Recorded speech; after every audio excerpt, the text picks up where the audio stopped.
오늘은 스바냐 3장의 말씀을 보도록 하겠습니다. 이 3장의 내용은 하나님께서 스바냐 선지자를 통해서 남유다 백성들의 죄악이 무엇이며 하나님께서 그 죄악을 보시고 그들이 하나님의 말씀으로 돌아올 것을 권면하는 내용과 함께 그들이 하나님의 말씀으로 돌아와서 하나님 말씀대로만 살면 하나님께서 환난 가운데서도 징계 가운데서도 그들을 긍휼히 여기시고 그들을 지키시겠다는 약속, 회복의 메시지도 이 안에 포함되어 있습니다. 오늘도 이 말씀을 통해서 하나님의 말씀이 생명임을 깨달을 수 있는 저와 여러분 되기를 주님의 이름으로 축복합니다. 3장 1절에요. 폐역하고 더러운 곳 포악한 그 성읍을 화했을진저. 이 남유다 하나님의 백성들이 하나님의 도성으로 만드는 게 아니라 오히려 추잡하고 더럽고 폐역한 곳으로 만들어갔습니다. 그들의 삶이 더러웠기 때문에요. 그들의 처소가 하나님이 계실 수 없는 곳이 된 것입니다.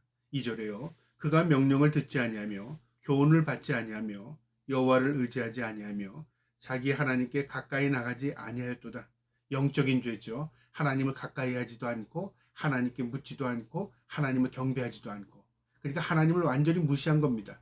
하나님의 백성들이 하나님을 찾지 않는다는 것은요, 하나님의 관계가 단절됐다는 것입니다. 우리가 예수를 믿는다고 하지만 기도하지 않고 말씀 보지 않는 것은 하나님과 우리의 관계가 단절된 것을 우리가 표현할 수 있는 것입니다. 그래서 우리가 기도를 통해서 하나님과 대화하고 하나님께 묻고 하나님의 뜻을 발견하는 것입니다. 말씀을 읽음을 통해서 하나님의 우리에게 원하시는 것이 무엇이며 우리가 어떻게 살아야 하며 하나님의 기쁨이 무엇인가를 말씀을 통해서 우리가 발견하는 것입니다. 그래서 말씀은 우리의 길잡이요 나침판이 되는 것입니다. 기도는 하나님과 우리가 영적으로 호흡하고 대화하는 것입니다. 이스라엘 백성들이 그걸 잃은 겁니다. 그래서 패역한 백성이 된 것입니다. 3절에요. 그 가운데 방백들은 부르짖는 사자요 그의 재판장들은 이튿날까지 남겨두는 것이 없는 저녁일이요. 하나님께서 지도자들을 또한 하나님께서 지적하시는데요. 방백들, 관리들, 지도자들이죠. 그들은 사자 같답니다. 그러니까 자기의 만족을 위해서 백성들을 움켜쥐는 거죠. 그러니까 탈취하고 뜯어먹고 하는 겁니다. 그러니까 목자가 되어서 양을 이렇게 다스리고 양을 인도해야 될 이 목자의 역할을 한 관리나 지도자들이 사자처럼 뜯어먹고 폐역한 일을 한다 그 말이죠. 재판장들은 오히려 그것을 보고도 정당하게 그것에 대해 잘못을 지적한 게 아니라 오히려 거기서 빌붙어서 그들도 사악한 짓, 이리처럼 사악한 짓을 하고 있다 그 말입니다. 4절에요. 그의 선지자들은 경솔하고 간사한 사람들이요. 선지자들, 하나님의 뜻을 분별하고 말씀으로 양육해야 할 그 선지자들이 오히려 속이고 있답니다. 간사하게 오히려 정치가들에게 빌붙어서 하나님의 뜻을 저버리고 있다 그 말입니다. 그의 제사장들은 성소를 더럽히고 하나님의 처소를 더럽히는 것은 이방인들이 아니라 백성들이 아니라 바로 제사장들이었다 그 말이죠. 율법을 범하였도다. 하나님의 말씀을 완전히 저버렸도다. 오늘날로 표현한 건 말면 이런 겁니다. 목사가 교회를 더럽히고요. 성도가 하나님의 영광을 가리고 있고요. 정치하는 사람들이 백성들을 뜯어먹고 있고요. 그 다음에 국가를 위해서 헌신해야 될 관리들이 오히려 국가를 팔아먹고 있다 그 말이죠. 하나님 그걸 다 지적하는 겁니다. 이스라엘이 패역한 시대에 바로 이런 모습이 오늘날과 동일한 모습으로 나타난 겁니다. 그래서 나라가 망할 때는, 그리고 하나님의 징계가 임하기 전에는 이런 모습으로 나타납니다. 관리들이 사자처럼, 그리고 이 또 제사장들이 이리처럼, 선지자가 하나님의 말씀을 저버리고 오히려 이익에 불붙어 있고요. 그 다음에 종교 지도자들이 오히려 종교를 팔아서 오히려 백성들을 갈취하고 방향을 완전히 다른 곳으로 이끕니다. 이것이 패역한 나라의 모습입니다. 5절에요. 그 가운데 계시는 여호와는 의로우사 불의를 행하지 아니하고 아침마다 빠짐없이 자기의 공의를 비추시거늘 불의한 자는 수치를 알지 못하도다. 하나님은 어김없이 모든 것을 하나님의 법칙대로 운행하시고 하나님의 법칙대로 은혜를 베푸십니다. 아침에는 어김없이 태양을 떠올리게 하고요.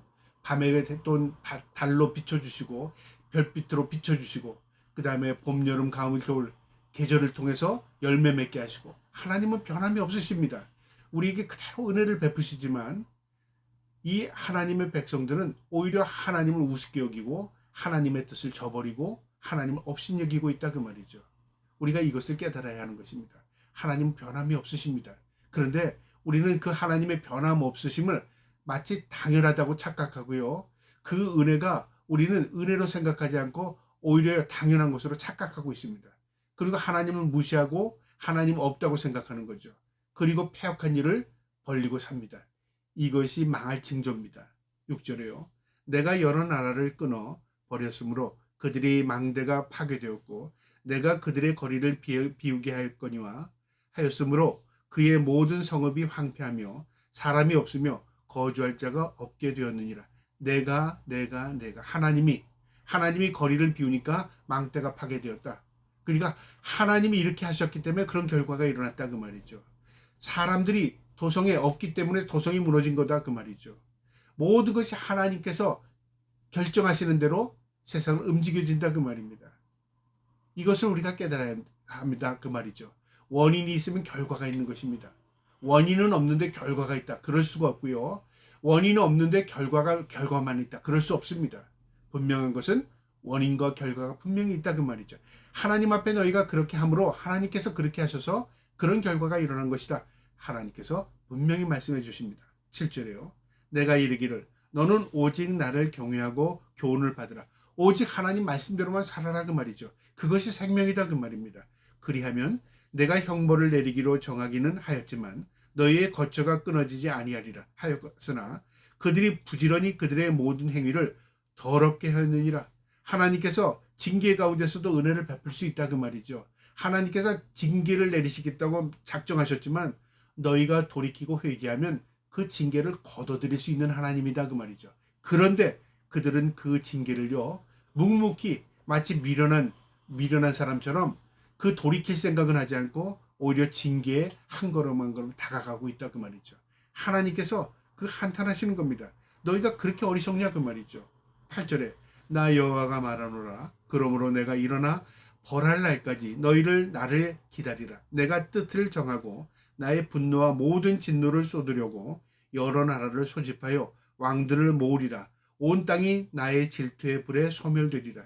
너희가 그 상태로 계속 진행되는 걸 보니까 징계를 너희가 받을 수밖에 없구나. 너 기다려라 그 말이죠. 매맞을 준비해라 그 말입니다.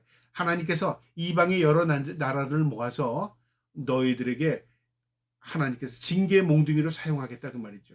하나님의 진노의 불이 임할 것이다 그 말입니다. 하나님께서 이 말씀대로 북이스라엘은 아수르로 인하여 멸망을 당했고요. 남유다는 바벨론에 의해서 멸망을 당했습니다. 이방인들에게 짓밟히게 된 원인이 뭐냐면 그들이 약해서 이방인들이 강해서가 아니라 하나님 말씀대로 살지 않아서 그들의 죄악이 관영해서 그렇게 됐다 그 말이죠. 이것을 지금 깨닫게 하는 겁니다. 9절에요. 그때 내가 여러 백성의 입술을 깨끗하게 하여 그들이 다 여호와의 이름을 부르며 한 가지로 나를 섬기게 하리니 그때에 하나님께서 그 와중에서도 남은 자들 구루토기들을 하나님 찾으신다 그 말이죠. 그들을 하나님께서 구원하고 회복하겠다 그 말이죠. 징계 가운데서도. 그러니까 하나님의 심판이 임해도요. 그 심판 가운데서도 구원받은 백성이 있다 그 말이죠. 그러니까 하나님의 심판은 양면성을 가지고 있습니다. 죄악된 자들에게 심판으로 멸망을 당하지만 하나님 앞에 구원의 은혜를 입은 자들은 그들이 심판을 통해서 구원의 역사를 이루는 것입니다. 10절에 내가 구하는 백성들의 곧 내가 흩은 자의 딸이요 구수 강 건너에 서서부터 예물을 가지고 와 내게 바칠지라. 이 흩어졌던 민족, 고통 가운데 흩어졌던 민족들이 때가 되면 하나님 앞에 모여든답니다. 하나님의 은혜를 입은 백성들, 남은 구루터기 같은 하나님의 백성들을 하나님 모으신답니다. 11절에 그날에 내가 내게 범한 모든 행위로 말미암아 수치를 당하지 아니할 것은 그때 내가 내 가운데서 교만하여 자랑하는 자들을 제거하여 내가 나의 성산에서 다시는 교만하지 않게 할 것임이라. 너희가 고통당하고 흩어졌던 민족이지만 그러나 하나님께서 다시 남은 구루터기 같은 민족을 불러 모아서 다시 하나님의 은혜를 베풀 때 너에게서 수치 모욕 하나님 다 씻겨주실 것이다 그 말이죠. 그러니까 너희가 어떤 환난 가운데서도 하나님의 말씀 하나님의 은혜를 잊지 않고 하나님의 말씀대로 살아라 그 말입니다. 12절에 내가 공고하고 가난한 백성을 내 가운데에 남겨두리니 그들이 여호와의 이름을 위탁하여 보호를 받을지니라. 곤고하고 가난한 백성, 헐벗은 백성, 그리고 처절하게 고통 가운데 있는 백성들, 남겨둔 자들입니다. 이들을 하나님께서 보호하신답니다. 그러니까 하나님께서는 어디에 관심을 가지고 계시죠? 바로 낮은 자, 겸손한 자, 하나님 없이 살 수 없는 자, 그들에게 하나님께서 관심을 보이시고 그들을 구원하시고요. 교만하고 패역한 백성들은 하나님이 심판하시겠다는 하나님의 메시지입니다. 13절에요. 이스라엘의 남은 자는 악을 행하지 아니하며 거짓을 말하지 아니하며 입에 거짓된 혀가 없으며 먹고 누릴지라도 그들은 두렵게 할 자가 없으리라. 남은 자들, 하나님을 찾는 자들, 하나님께서 구루터기처럼 남겨둔 자들은 거짓이 없답니다. 그리고 하나님 앞에 진실하고 하나님 뜻대로 산다 그 말이죠. 이게 하나님의 백성과 그 다음에 심판받을 백성들의 차이입니다. 하나님의 백성은 하나님 말씀대로 삽니다. 심판받을 사람들은 하나님의 말씀을 저버리고 삽니다. 그리고 하나님을 대적하고 죄악 가운데 허덕이고 사는 것이죠. 이게 결정적인 근거입니다. 14절에요. 시온에 따라 노래할지어다. 이스라엘아 기쁘게 부를지어다. 예루살렘에 따라 전심으로 기뻐하며 즐거할지어다. 하나님께서 남은 백성들에게 뭐라고 말하시냐면 찬양하라, 기뻐하라. 하나님 너희를 회복하실 것이다 그 말이죠. 15절에 여호와가 내 형벌을 제거하였고 내 원수를 쫓아내며 이스라엘 왕 여호와가 내 가운데 계시니 내가 다시는 화를 당할까 두려워하지 아니할 것이라. 하나님 회복하신 이후에는 너에게 큰 은혜를 베풀 것이다. 너희가 두려워하지 말라 그 말입니다. 16절에 그날의 사람이 예루살렘에 이르기를 두려워하지 말라. 시온아 내 손을 늘어뜨리지 말라. 두려워하지 말라. 늘어뜨리지 말라. 절망하지 말라. 하나님이 너희와 함께 하신다. 위로의 말씀입니다. 17절에요. 너희 하나님 여호와가 너희 가운데 계시니 그는 구원을 베푸실 전능자시라. 그가 너로 말미암아 기쁨을 이기지 못하시며 너를 잠잠히 사랑하시며 너로 말미암아 즐거이 부르며 기뻐하시리라 하리라. 하나님께서 회복된 백성들을 바라보면서 기뻐하신답니다. 기쁨을 이기지 못합니다. 벅찬 감동으로 하나님이 기뻐하실 것이고 하나님의 백성들도 하나님이 함께 하심으로 인하여 기뻐할 수밖에 없을 것이다 그 말이죠. 완전한 회복입니다. 18절에요. 내가 절로 말미암아 근심하는 자들을 모으리니 그들은 내게 속한 자라. 그들에게 지워진 짐이 치욕이 되었느니라. 하나님께서 그들을 완전히 회복시키시고요. 하나님 구속의 은혜를 베푸신다는 겁니다. 그때에 내가 너를 괴롭게 하는 자를 다 벌하고 저는 자를 구원하며 쫓겨난 자를 모으며 온 세상에서 수욕받은 자에게 칭찬과 명성을 얻게 하리라.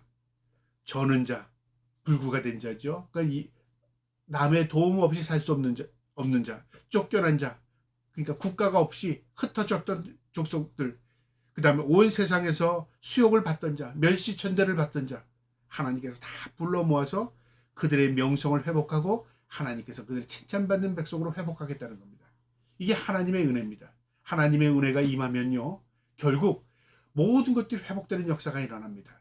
그러니까 우리의 관계는요, 하나님과 우리의 관계가 회복되면 세상의 모든 문제들이 하나하나 해결되는 놀라운 역사를 경험하게 되는 것입니다.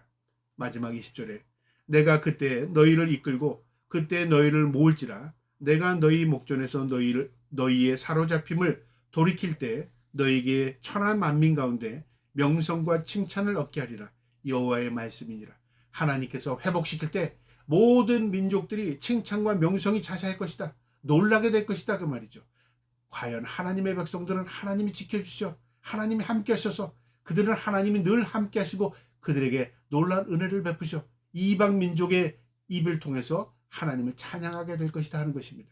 언제가 이런 일이 일어날까요?